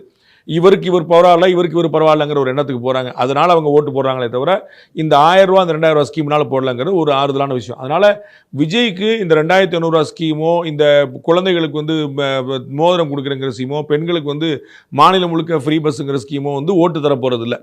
அவருக்கு தமிழ்நாட்டில் இருக்கக்கூடிய இம்பேக்ட், அவர் தமிழ்நாட்டில் ஏற்படுத்தக்கூடிய தாக்கம், அதுதான் அவருக்கு ஓட்டு தரப்போதை தவிர புதிதாக இந்த அறிவிப்புகள், பெண்களுக்கு ஆதரவாக இருக்கக்கூடிய அறிவிப்புகள் எந்த விதமான கூடுதல் ஓட்டையும் வாங்கி தர போகிறதில்ல. கொஞ்சம் சொல்லுங்க வாங்க. நான் அண்ணாமலை வந்து டிஎம்கே ஃபைல்ஸ் வெளியிட்டார்ல, அவருக்கு மேலே ஒரு கேஸ் வந்துச்சுல்ல, அந்த கேஸ் இன்னைக்கு நடக்குதுல்ல, அண்ணாமலை இந்த கேஸை நடத்துறாருல, பார்ட்டியின் பர்சனாக வந்து நடத்துகிறார். அதை தான் நான் சொல்ல வரேன். வாங்க செய்யுங்க, போராடுங்க, நான் வந்து அம்பலப்படுத்துவேன்னு சொல்லுங்கள். ரிட்டாரிக்கு அப்படி போயிட்டுனா அதுவும் சரி வராது. நீங்கள் ரிட்டாரிக்கு வேணும், ரிட்டாரிக் கூட சொல்லி எல்லாருமே ரிட்டாரிக் பேசுவாங்க. தர்மத்தின் வாழ்வதனை சூதுக்கவும் பிறகு தர்மை வாழ்வு, அதெல்லாம் சொல்லுங்கள், எல்லாருமே சொல்லுவாங்க, நீங்களும் சொல்லுங்கள், அதெல்லாம் ஒன்றும் பிரச்சனை இல்லை. ஆனால் முழுக்க நான் அதை வச்சு டைலாக்காக வச்சுட்டு போயிடும் சொல்லுறது அது சினிமா கிடையாது. நீங்கள் சொல்கிறீங்களா சினிமா மாதிரியா சார் அப்படின்னா, சினிமாக்காரர்களுக்கு புரிய முடியாத லாங்குவேஜில் யோசிச்சுட்டுனா அப்படி அதுவும் இருக்கணும். அதில் ட்ராமா இருக்காமல் ஒரு விஷயம் எல்லாருமே பண்ணணும். அது மட்டுமே போதுமானா போதாதுங்க. நாளைக்கு நான் வந்து பெண்களை வந்து பாதுகாப்புக்கு ஒரு தனி துறை ஒதுக்குவேன், அந்த துறை வந்து என்னுடைய தலைமையிலே வச்சுக்கோங்க. என்ன பண்ணுவீங்கன்னு நீங்கள் சொல்லுங்கள். அவரே சொல்கிறார், பெண்களுக்கு தொடர்பான வழக்குகளை வந்து நாங்கள் விரைவாக விசாரிப்போம் அப்படின்றாரு. இன்றைக்குமே லா அண்ட் ஆர்டருங்கிறது முதலமைச்சர் கட்டுப்பாட்டில் தான் இருக்குது. என்றைக்குமே கக்கனுடைய காலத்துக்கு காமராஜர் இருக்கும்போது தான் போலீஸ் துறைன்னு தனியாக ஒரு துறை வச்சிருந்தார். அதற்கு பிறகு காமராஜர் காலத்துக்கு பிறகு வரக்கூடிய எல்லா முதலமைச்சருமே இந்த உள்துறைன்னு சொல்லக்கூடிய ஹோம் டிபார்ட்மெண்ட் அவங்க தான் வச்சிருக்காங்க. காவல்துறை அவங்கள்ட்ட தான் இருக்குது. அனைத்து மகளிர் காவல் நிலையமும் அவங்கள்ட்ட தான் இருக்குது. நார்மல் போலீஸ் ஸ்டேஷன் அவங்கள்ட்ட தான், சிபிசிடி அவங்கள்ட்ட தான் இருக்குது, எஸ்பிசிடி அவங்கள்ட்ட தான். எல்லாரும் நீங்கள் என்ன தனியாக வச்சுப்பீங்க? இருக்கிறது பூரா நான் வச்சுப்பேன் எனக்கு புதுசாக ஏதோ சொல்கிற மாதிரி இருக்குது, அவங்கள்ட்ட தான் இருக்குது வார்த்தை. நான் இப்போ ஆராய்ச்சி பார்த்து எல்லாத்தையும் முழுமையாக தெரிஞ்சுக்கிட்டேன். 4.39 லட்சம் கோடி ரூபா இதில் வந்து பட்ஜெட்டு. இதில் 30% வந்து 1.4 லட்சம் கோடி ரூபா வந்துருது. உங்க 1.4 லட்சம் கோடி ரூபா இதில் வந்திருக்கு. எப்படி பத்தும்? நீங்கள் கொடுக்க போகிற 2500 ரூபாயிலேயே 45,000 கோடி காலி. வெறும் 2500 ரூபா இப்போ கொடுக்குற அதே பெண்களுக்கு மட்டும் கொடுத்தாலே 45,000 கோடி ரூபா வருஷம் காலி. மிச்சம் என்ன பண்ணுவீங்க? மோர் எங்கேருந்து கொடுப்பீங்க? ஃப்ரீ பஸ் எல்லா விமானுக்கு எல்லா இடத்துல எங்கேருந்து கொடுப்பீங்க? ஒரு சவரன் தங்கம் எங்கேருந்து காசு கொடுப்பீங்க? அப்போ நான் வந்து யாருக்கு நீடியோ அதை நான் செய்வேன். பொருளாதாரத்தில் பின்தங்கியோடு நாங்கள் கூட நிற்பேன்.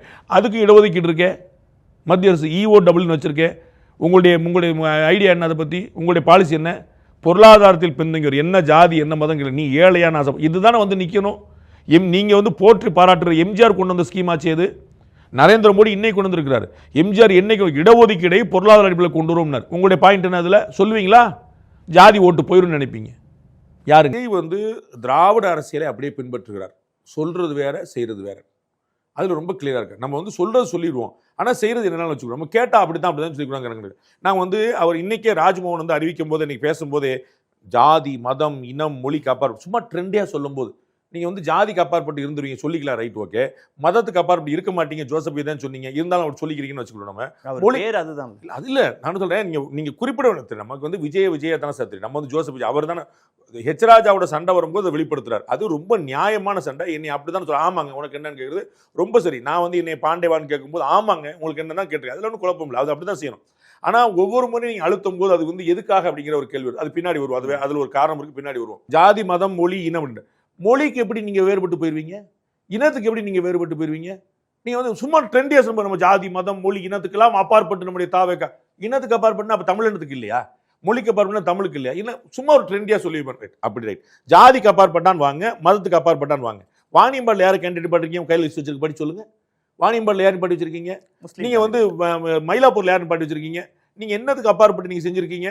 அப்ப நீங்களே அந்த கணக்கு தான் பாக்குறீங்க. நீங்க வந்து நான் ஓவரா போய் இல்லை எனக்கு தனிப்பட்ட வெறுப்பு வந்து மாதிரி அப்படி சித்தரிக்கப்படக்கூடாது, நான் அப்படி விரும்பல. இப்பவுமே நீங்க உங்களுடைய டீம் வச்சு திருச்சி கிழக்குலையும் என்ன சிக்னிபிகன்ஸ் நீங்க பாருங்க, உங்களுக்கு உள்ளங்கை நெல்லிக்கனி மாதிரி தெரிய போகுது. நீங்க எல்லாருமே அதான் பாக்குறீங்கன்னு நான் சொல்றேன். நீங்க வாணியம்பாடியில் நிக்க வேண்டியதானன்ற, நீங்க மயிலாப்பூர்ல நிக்க வேண்டியதானன்ற, நீங்க கடையநல்லூர்ல நிக்க வேண்டியதானன்ற, நீங்க தமிழ்நாட்டு முழுக்க தலைவர்ல நம்ம அண்ணாமலை என்ன சொல்றோம், அவருக்கு எதுக்கு அரவக்குறிச்சி, அவர் எங்கனாலும் நிக்கலாம்னு சொல்றோம். நீங்க ஒரு பேன் தமிழ்நாட்டு லீடர், நீங்க உங்களுக்கு என்ன வேண்டி இருக்கு? சீமான் பாருங்க, திருவள்ளூர்ல நிக்கிறாரு, கடலூர்ல நிக்கிறாரு, காரைக்குடியில நிக்கிறாரு, எங்கனாலும் போய் நிக்கிறாரு.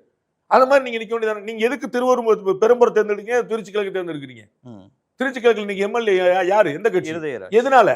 அப்ப என்ன கணக்கு நீங்க வச்சிருக்கீங்க? எனக்கு நீங்க நில்லுங்க, உங்க உரிமை. நீங்க சொல்றதெல்லாம் ஒண்ணு செய்யறது ஒண்ணு, வேற ஒண்ணு. அவருக்கு ஓட்டே கிடையாது அப்படின்னு டிஎம்கே தவிர வேற யாரும் சொன்ன மாதிரி நான் அறியல. எல்லாருமே அவருக்கு ஒரு பெரிய ஓட்டு கிடைக்குங்கிறத அங்கீகரிக்கிறாங்க, அதில் மாற்று கருத்தில். நான் நினைக்கிறேன் இந்த பிரச்சாரத்தின் மூலமாக அவருடைய வாக்கு சதம் உறுதிப்படும் நினைக்கிறேன். அது வந்து எனிவேர் பிட்வீன் 15 to 20 அப்படின்னு நான் நினைக்கிறேன். அது உறுதிப்படும் நினைக்கிறேன். அதை தவிர வந்து வேறு கூடும் அப்படிங்கிறதுக்கான ஒரு ஸ்பேஸ் இல்லை. அவருடைய இன்னைக்கு ஸ்பீச் வந்து ரொம்ப அக்ரெசிவாக இருந்துச்சு, ரொம்ப ஃபோர்ஸ்ஃபுல்லாக இருந்துச்சு, நல்லா பியூட்டிஃபுல்லாக இருந்துச்சு. இது நாடா இல்லை காடா அப்படிங்கிற ஒரு டேர்ம் வந்து காமன் மேன் யூஸ் பண்ணுற டேர்ம். அந்த டேர்ம் அவர் யூஸ் பண்ணும்போது அது ரொம்ப நல்லா போய் ப்ரொஜெக்ட், அதை வந்து அவர் பஞ்ச் டயலாக் மாதிரி தெரிஞ்சாலும் அது வந்து கேட்கறதுக்கு வந்து ஒரு ஆமாம் அப்படின்னு ப்ளீஸ் அதுதான் நம்ம நினச்சிக்கிட்டு இருந்தோம்ல அப்படின்னு நிறைய பேர் காமனாக யோசிப்பாங்க. அந்த மாதிரி வந்து ஒரு காமன் மேன் லாங்குவேஜில் வந்து அவர் பேசுகிறாரு. It attracts. இவர் வந்து ரொம்ப ஃபோர்ஸ்ஃபுல்லாக இருந்துச்சு, நல்லா இருக்கு. அது வந்து அவருடைய வாக்குகளை உறுதிப்படுத்தவர்கள் வந்து சித்தாந்தத்தையும் தன்னையும் நம்புகிறார். இது வந்து நட்சத்திர அரசியல். அப்போ வந்து ஒரு ஈர்ப்பு ஆப்வியஸாக இருக்கும். திரு கமல்ஹாசன் அவர்கள் கட்சி ஆரம்பிக்கும் போது ஈர்ப்பு இல்லைன்னு நான் நினைக்கிறீங்க? இன்னைக்கு இருந்த நிலைமை அன்னைக்கு இல்லை, ஆனால் அவருக்கு இருந்ததில்ல. அப்போ ரஜினி ஆரம்பிச்சதா என்ன ஆயிருக்குன்னு யோசிங்க. அப்போ நட்சத்திர ஈர்ப்பு ஆப்வியஸாக இருக்கு. அவர்கள் வந்தாலே பார்க்க விரும்பாங்க, இது பேச வேண்டியதே இல்லை. 1.5 நிமிஷம் பேசுவாங்க, 2 நிமிஷம் பேசுவாங்க. திரு விஜய் போன்றவர்கள்லாம் அண்ணன் சீமான் 2 மணி நேரம் தொண்டை தண்ணி வத்த பேசுகிறார். 2 மணி நேரம் பேசுகிறார். இந்த மண்ணுக்கும் மக்களுக்கும் ஆரம்பித்து பேசிக்கிட்டே இப்போ 2 மணி நேரம் பேசுவார். அவர் முன்னிறுத்துறது வேற, உங்களுக்கு எப்படியா புரிய வைக்கணும்னு பார்க்குறாரு. அப்போ அது வேற இது வேற. நீங்கள் அவரை ஜெயிக்க வைக்கலாம், இட் வில் டேக் டைம். ஏன்னா ஐடியாலஜியாக உள்ள கொண்டு போய் நிற்கிறது விதை, அது வந்து ஒரு நாளில் முளைக்காது, அதுக்கு காலம் எடுக்கும். இது வந்து என்னென்னா நேரடியாக மரத்தை கொண்டு வந்து நிற்பார், அப்படியே கொண்டு வந்து பிடிக்கிறது. போன்சாய் மரங்கள் சொல்லுவாங்க, அப்படியே கொண்டு வந்து நிற்பார், அது மரமாகவே வந்து நிற்கும். அப்போ வந்து அது அந்த வேற ஒரு இடத்துல விதைக்கப்பட்ட விஷயத்தை அப்படியே கொண்டு வந்து மாற்றங்களோ, ஆதவ அர்ஜுனா வெளிவாகத்தில் நிற்கிறாரு அவரோ அல்லது வெங்கட்ராமன் அவர்களோ, இவங்களுக்கெல்லாம் அவங்க டஃப் ஃபைட் கொடுக்கறதுக்கோ அல்லது வின்னிங் ப்ராபபிலிட்டிஸ்க்கோ எந்த அளவுக்கான பாசிபிலிட்டிஸ் இருக்குது சார்? யாருக்குமே இல்லைன்னு நினைக்கிறேன். அது வந்து ஒரு ஜென்ரலான ஒரு ஸ்டேட்மெண்ட்டு. பட் வந்து இன்னும் கொஞ்சம் நம்ம எலெக்ஷனில் ஒரு சுற்று நாங்கள் இப்போ சர்வே போயிருக்கிறோம், அது வந்த பிறகு ஒரு ஐடியா கிடைக்கும். ப்ளஸ் வந்து நாங்கள் அனலிட்டிக்கலாக ஒன்று கொஞ்சம் பார்க்கணும், அதுக்கு பிறகு 2வது ஐடியா கிடைக்கும்னு நினைக்கிறேன். எனக்கு தெரிஞ்சு இன்றைக்கு வரைக்கும் வந்து அவங்க திரு விஜய் உள்பட அவங்களே வந்து உத்தரவாதமாக ஜெயிப்பார் அப்படின்னு சொல்ல முடியல. ஏன்னா பெரம்பூர் வந்து டிஎம்கேட கோட்டை. ஸோ வந்து அவர் எவ்வளோ ஓட்டு பழக்க முடியும் அப்படிங்கிற ஒரு கேள்வி இருக்குது. ஓட்டு கட்டாயம் பழப்பார், சொன்னது அப்படியே உண்மையே வச்சுருக்கோம். திமுகவும் பாஜகவும் டீலிங் போட்டிருக்கான்னு வச்சு அப்படி திரு சீமான் கேட்கக்கூடிய ஒரு நியாயமான கேள்வி. பாஜக வேண்டான்னு சொல்லக்கூடிய யாராவது ஒருத்தர் காங்கிரஸ் ஏன் வேணும்னு சொல்லுங்கள். காங்கிரஸுக்கும் பாஜகவுக்கும் எந்த கொள்கையில முரண்பாடுன்னு சொல்லுங்க. தமிழ்நாட்டை சீரழிச்ச அல்ல பாதிச்ச அல்லது சேலஞ்ச் பண்ற தமிழ்நாட்டு மக்கள் எதிர்க்கிற ஏதாவது ஒரு திட்டம் நீங்க பாத்தீங்கன்னா அதுல காங்கிரஸ் பங்களிப்பு இல்லாமல் எந்த திட்டம் இருக்குன்னு சொல்லுங்க. நீங்க கச்சத்தீ வச்சுங்க, காங்கிரஸ் இது இலங்கை பிரச்சனை வச்சுங்க, இனப்படுகொலை வச்சுங்க, காவிரி வச்சுங்க, நீங்க என்ன பிரச்சனை வச்சுங்க, மீத்தேன் வச்சுங்க, ஈத்தேன் வச்சுங்க, ஜல்லிக்கட்டு வச்சுங்க, நீ என் தமிழ்நாட்டுக்குன்னு ஒரு பிரச்சனை நீங்க சொன்னீங்கன்னா அந்த பிரச்சனை எங்க வேறு விட்டுன்னு பாருங்க. இதே காங்கிரஸ் தான். காங்கிரஸ் பத்தி ஒரு வார்த்தை பேசியிருக்கிறாரா? அவர் எவ்வளவு விரும்பினார் எல்லாரும் தெரியாதா? காங்கிரஸ் கட்சி வரலன்னு அப்புறம் அந்த பக்கம் பண்ண என்ன செய்யணும் தெரியாம முடிச்சார். அது வரைக்கும் எவ்வளவு ஏங்கினார், அது யாருக்கா மறுக்க முடியுமா? திரு சீமான் வெளிப்படையாக சொல்கிறார், நானும் அவரும் கூட்டணி பேசிட்டு இருந்தபோது காங்கிரஸ் வந்தா எப்படி இருக்குன்னு கேட்டாரு. எப்ப அவரை வச்சு இப்படி அவங்கள வச்சு இப்படி நம்ம பாட்டு நம்ம பேசுற எல்லா பாலிட்டிக்ஸ் காலி பண்ணி விட்டுருவாங்க, அதை வச்சு முடிச்சு விட்டுருவாங்க பாரு. அப்ப வந்து அது எல்லாம் தெரிஞ்சுதானே திருமாவளவன் எதிர்க்கிறாரு. நான் ஜாதி எவன் கொடுமையே ஆதிக்க சக்தி எதிர்க்கிறார்ல. நட்டமோ லாபமோ நான் என்னோட கொள்கைகள் உடம்புபியா நிப்ப நிற்கிறார்ல. நீங்க நின்றுருக்கீங்களா? என்னங்க புது பாலிசியா இருக்கு? கிரைண்டர் மிக்சர் மட்டும் இல்லாமல் எல்லாத்தையும் போட்டு உள்ள அண்டால போட்டு அரைச்சு வச்சுக்கிறது. அது கூட்டுங்கிறதுலாம் அவர் சொல்ல வெறும் அரசியலுக்கு. இது வந்து அவங்களை நம்ப என்ன பண்ணும், நான் அவங்களை நம்புறேங்க, உங்களுக்கு ஓட்டு போடுறேங்க, ஃபார் வாட்னு சொல்லுங்க. 610-20 கோடி ரூபா சொத்து இருக்குன்னு சொல்லி அறிவிச்சிருக்காரு. எங்களுக்கு வந்து இத்தனை கோடி சொத்து இருக்கு அறிவிச்சிருக்காரு. எதை விட்டுட்டு வந்தாரு? விட்டுட்டு வர்றதுன்னா காந்திஜி எல்லாத்தையும் விட்டுட்டு வந்தாரு, கஸ்தூரிபாய் எல்லாரையும் விட்டு வந்தாங்க, புத்தர் எல்லாத்தையும் விட்டு வந்தாரு, ராமகிருஷ்ண பரமசர் விட்டாரு, ராகவேந்தர் விட்டாருன்னு அவங்க எல்லாத்தையும் விட்டாங்க. நீங்க சினிமாவில் நடிக்க மாட்டேன்னு சொல்லியிருக்கீங்க. 600 கோடி ரூபா சொத்து இருக்கு தானே செய்யுது. விட்டுட்டு வந்துட்டேன் எனக்கு ஒன்றும் புரியல. எல்லாத்தையும் விட்டுட்டு நான் வந்து துறவியா வந்துட்டீங்களா? You are there, you are leading your life. என்ன விட்டு வந்தீங்க? சரி, அப்போ என்ன நியாயம் கேட்டு வந்தீங்க? அண்ணன் சீமான் ரொம்ப கேட்கிறாரு, உங்க வீட்டு வாட்ச்மேனாவது நீங்க அரசியல் வரணும்னு கேட்டாரா? உங்களுடைய ஆசை அரசியல் வரணும், தப்பே கிடையாது, 100% சரி. நீங்க விரும்புனீங்க வந்தீங்க, அது உங்களுடைய உரிமை. எல்லாருக்கும் உரிமை இருக்கும்போது அவங்களுக்கு உரிமை இல்லாமல் கிடையாது. நடிகருங்க உரிமை. என்ன கணக்கில் வந்தீங்க சொல்லுங்க? நான் வந்தேன் விட்டுட்டு வந்தேன். என்ன விட்டு வந்தீங்க? எதை விட்டு வந்தீங்க? முதலீடு பண்ணும்போது 20% வந்தோம், நான் இல்லைன்னு டிஸ்கவுண்ட் பண்ணேன். அடுத்து நாங்கள் தனியாக பண்ண சர்வேல திரும்பும்போது அதே 20% இருந்துச்சு. அப்போ நான் ஓன் பண்ணேன். நான் வந்து ரிவர்ஸ் எடுத்தேன், இல்லைங்க நான் ஒத்துக்கிறேன், விஜய்க்கு 20 வரும் போல தெரியுதுட்டு. அதுக்கப்புறம் 2 சர்வே தினமலரோட பண்ணோம். 2 சர்வே அதே தான், 18, 19, 20 தான் வந்து நிற்குது. வேறு நம்பரில் வேறு இடத்துல. ஸோ இந்த 15லேருந்து 20 வரைக்கும் அவர் எடுப்பார் அப்படிங்கிறது நான் தினமாக நம்புகிறேன். சாணக்கியா தனியாக எடுத்த சர்வே, தினமலரும் சேர்ந்து எடுத்த சர்வே, மற்றவர்கள் எல்லாருமே எடுத்த சர்வேல பார்த்தீங்கன்னா எங்கேயுமே 15க்கு கீழே வரல, 20க்கு மேலே போகல. அதனால் இந்த நம்பர் வந்து விஜய்க்கு 20% வரைக்கும் வரலாம் அப்படிங்கிற நம்பர் வந்து ஒரு ரொம்ப வேலிடேட்டட் நம்பர் தான் அப்படின்னு நான் நம்புறேன். இன்னமும் உண்மையான காங்கிரஸ்காரங்க பூரா எங்க கூட தான் இருக்கிறாங்க அப்படின்றார். இது என்ன கணக்குன்னு தெரியல. அவர்கள் வந்து செல்வ பெருந்தகை மூலமா கொடுக்குற கோடிகளை கொடுத்து பதிவு பண்றார், கோடிகளை கொடுத்து வாங்கிட்டாங்க. தமிழ்நாடு காங்கிரஸ் வாங்கிட்டாங்க, தமிழ்நாடு காங்கிரஸ் தலைவர் அப்படின்னு சொல்ல, கோடிகளை கொடுத்து இன்னைக்கு பேசுறாரு, கோடிகளை கொடுத்து தமிழ்நாடு காங்கிரஸ் வாங்கிட்டாங்க. ஆனா உண்மையான காங்கிரஸ்காரன் தான். இதெல்லாம் சிக்னிபிகன்ஸ் இல்லை. நீங்க வந்து ஜனநாயகம் படத்துக்கோ கரூர் சம்பத்துக்கு வந்து கட்டாயமா அவரை பொறுப்பாக இருக்கணும். அதுல வந்து என்னை பொறுப்பாக பார்க்குறாங்கலாம் சொல்ல முடியாது. கட்டாயம் பொறுப்பாக தமிழ்நாடு அரசுக்கும் அவருக்கும் ஈக்குவலான பொறுப்பு. இதுல கிரைம் ஏதாவது மேட் அவுட் ஆயிருக்கா பின்னாடிங்கிறது கவனிக்க வேண்டிய விஷயம். That has to be decided by CBI and the court. ஆனா எனக்கும் கரூர் சம்பத்துக்கும் சம்பந்தம்னு அவர் சொல்லட்டுமே. அது எப்படி சொல்லுவாரு?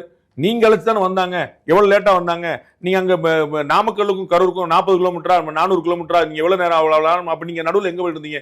நீங்க தோட்டத்திலான ஓய்வு எடுத்து தானே இருந்தீங்க. அப்ப எல்லாமே திட்டமிட்டு தெரிஞ்ச காலை 12 மணி நேரம் உட்கார்ந்தாங்க தெரியுதான விஷயம். அப்ப எனக்கு சம்பந்தமே இல்லைன்னு சொல்லி சொல்றதா நிச்சயமா ஏற்க முடியாது. இது எல்லாத்தோட சிக்னிபிகண்டான பாயிண்ட் என்னன்னா, திருநெல்வேலியில பாளையங்கோட்டையில அந்த பகுதியில் பேசும்போது சிறுபான்மை மக்கள் வந்து எங்க பக்கம் தான் இருக்கிறாங்க. ரொம்ப முக்கியமான ஒரு அஸ்திரத்தை தூக்கி போடுறார். உண்மையான மதச்சார்பற்ற நாங்க தான் பண்ணுவோம், உண்மையான சமத்துவம் நாங்க தான் பண்ணுவோம். இப்போ திருப்பரங்குன்றத்தில் ஏன் பதில் சொல்லணும்னு தெரியுதா உங்களுக்கு? பிஜேபி கார்டை யூஸ் பண்றது என்னன்னா, அவர் வந்து இன்னைக்கு கூட பேசும்போது சொல்றாரு, பாஜக மற்றும் பலர், அதை ஏடிஎம்கே சொல்ல மாட்டாராமா. அவர் நீங்க வாங்க, நீங்க ஏடிஎம்கே முந்துங்க, பார்த்தா சந்தோஷம் தான். எப்பா பயங்கரமா நம்ம வந்த தேர்தலையே முதல் தேர்தலில் நம்பர் 2 கட்சி ஆயிடுச்சு அப்படின்னு சொல்லத்தானே போறோம். நம்ம வந்து இல்லை சொல்லி விஜய் அவர்கள் வெள்ளம் முதலமைச்சரா விஜய் பதவியேற்றாருன்னா வந்து விஜய் முதலமைச்சரா பதவியேற்கலங்க, வேற யாரும் வந்தாங்க சொல்ல போறோமா?